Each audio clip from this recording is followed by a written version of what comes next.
Welcome back, enemies of the fire. And now we get to talk about one of my most favorite things ever, the U.S. men's national team. Gentlemen, are we excited about this game against Jamaica?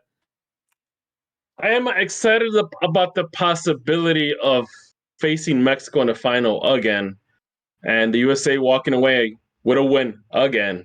Those are always such great games. But I'm getting tired of Nations League, man. Like, I miss the friendlies with teams from Africa and Europe and stuff. Like, we play too much just CONCACAF. Is it the World Cup? Yeah, you're missing the World Cup qualifiers. That's what it is. Is this the World Cup qualifiers or is this the World Cup? No, this is the Nation League. I don't care. I don't care. We're in the next World Cup, man. We've already qualified. Automatic buy, yeah. Good. Then I don't care until then. I want them to figure it out. I want them to play well, but I literally don't give a flying hoot about the U.S. men's national team until it comes around to World Cup time. What I want them to be doing, I want them in the lab.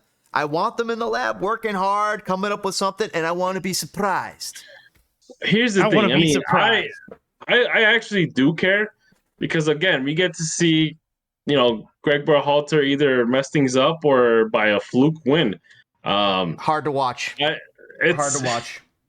What worries me about this team is that when you're facing the same type of competition, which is CONCACAF, you kind of get those false expectations when you go into the World Cup.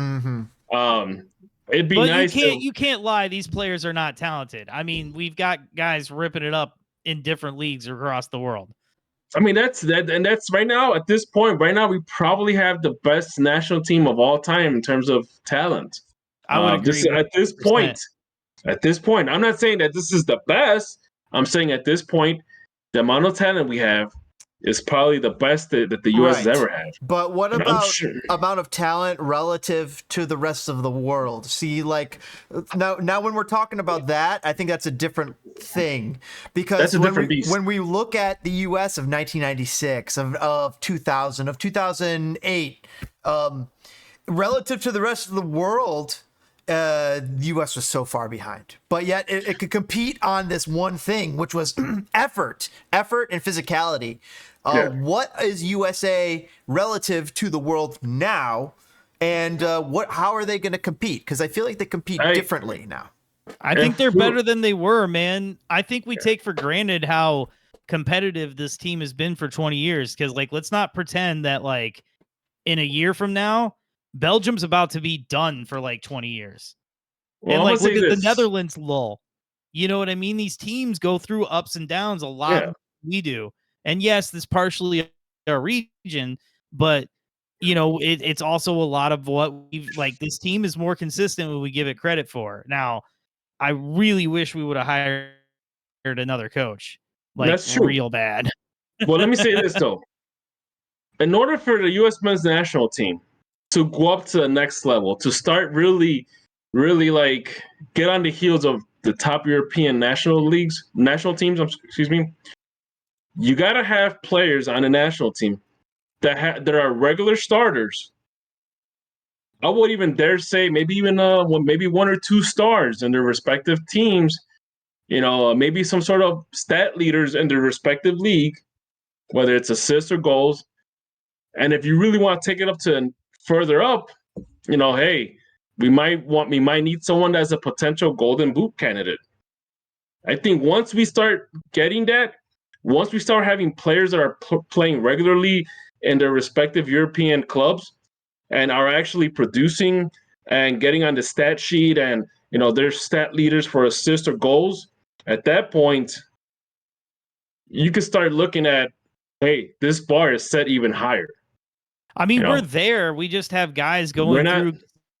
We're not there yet. That guys have it'd be mad to think that Balogun doesn't have another huge season next year. This happens literally all the time to other countries and other players all the time. They have a big year, a down year, and a big year, and keep going. You know what I mean? You can have down years. And look at Pulisic. Pulisic is literally one of, if not the best player in Serie A this year. That's the exception. 100%. That's the exception.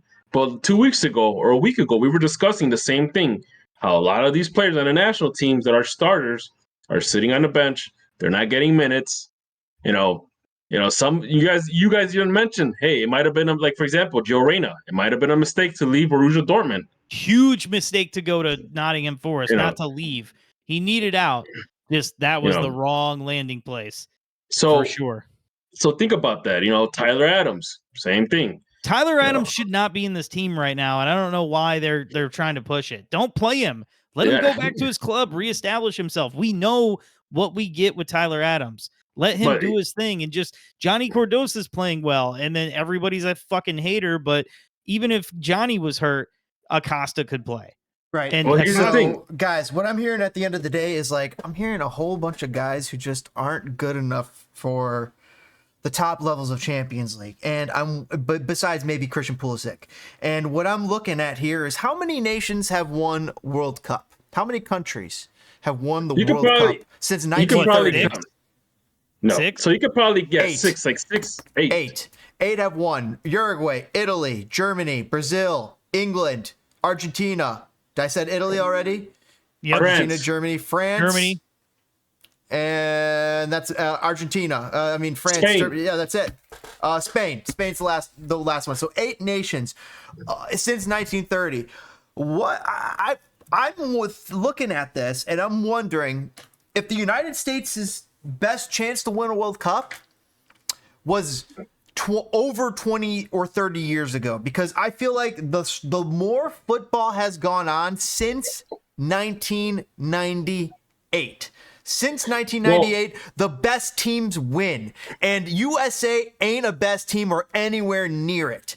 And on top of that, it also has to do with coaching.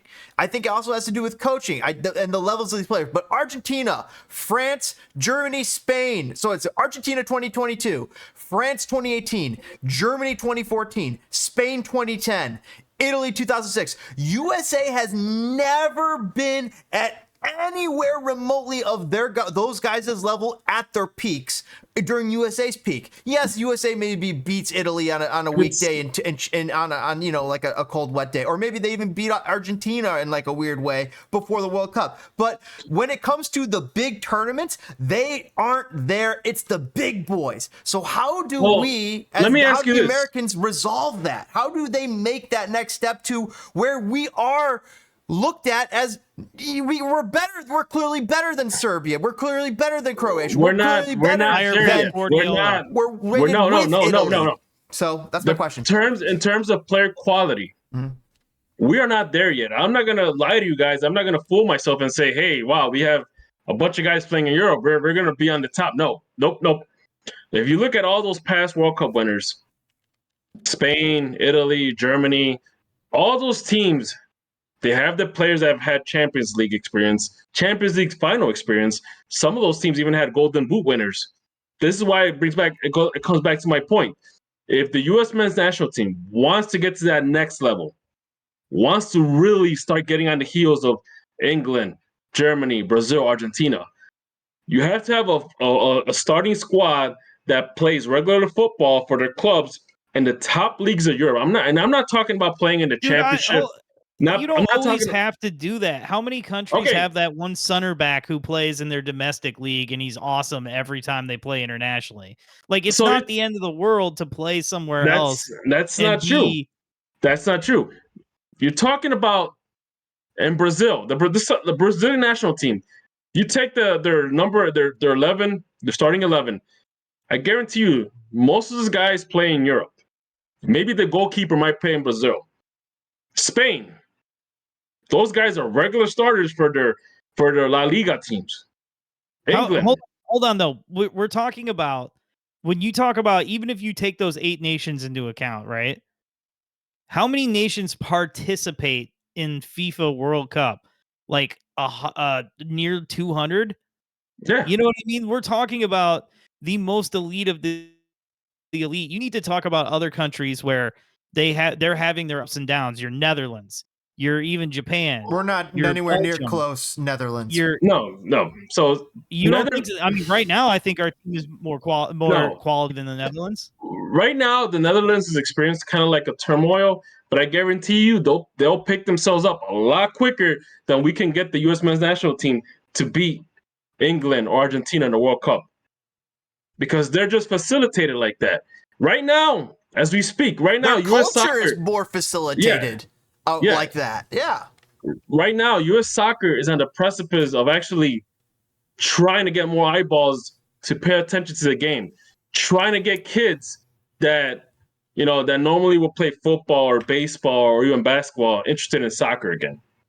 If we were to take just a quarter of the national talent that we produce for other sports into the U.S. soccer, hey, the sky's the limit at that point. So that's what I'm saying. The U.S. national team could be an elite team. They're just not there yet. Mm-hmm. Every player that's going to start is going to come from a European team tomorrow. Good. Okay, and how many of those players are starters for the European teams? Yunus Musa isn't starting. Yunus Musa isn't starting, but you've got Weah McKinney over at Juventus. You've got Pulisic, right? I wouldn't like to admit this if I were him, but Matt Turner's still playing. Okay. But I mean, besides Matt Turner, because Matt Turner's Anthony Robinson, Serginho Dest, you know what I mean? Like those guys are, I don't know. I'm much higher on this team, and I guess it's because I've lived through some of the lean years. You know what I mean? And I get it. Yeah, we get it because they're the best U.S. team. But when we're talking about relative talent, like England's gotten better. England is better than they were in 2006. Is Germany better than they were in 2006? Lull, right? No, but look, Holland kicked us out of the World Cup with a 3-1 win. And we couldn't do much with them. So that's just, and you're telling me that Holland's going through a bad spell. If their bad spell is eliminated the U.S. men's national team, and that's better than the U.S. men's national team's best. I mean, we started Jesus Ferreira in that game, bro. Like, wow. It doesn't, and I'm a fan. I'm a fan of Jesus Ferreira. Just never count out the Dutch. He was not on the level. Wow. Never count out the Dutch. Some of the best players that have played the game have been Dutch. So like that, I think they have the best academies too. They do. I mean, they do. They develop a lot of players, but 6-0. The Chicago Fire 2 whooping.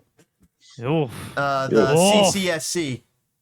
But like I said, for tomorrow, what do you want to see tomorrow? Are we afraid of Jamaica at all? I heard Miguel Antonio is not coming, or Michael Antonio. They don't have Miguel Antonio. That's like their best player, so no. Yeah. So, but here's the thing: the USA got to play smart. They can't be playing like they played against Trinidad and Tobago. They got to play smart.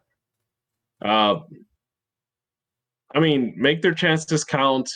Don't let Jamaica get the physical upper hand and try to stymie their speed, because that's what kills them. The speed.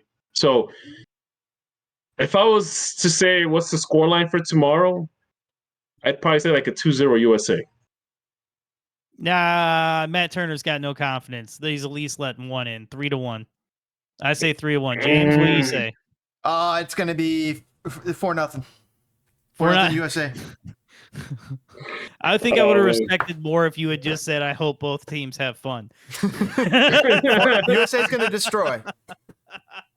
USA's going to come out and destroy. All right, USA is going to destroy. And when we come back, we're going to destroy everything about Major League Soccer and the Chicago Fire. And maybe a little MLS and Messi talk, too. No, let's just keep teasing it and never talking about it. Yep.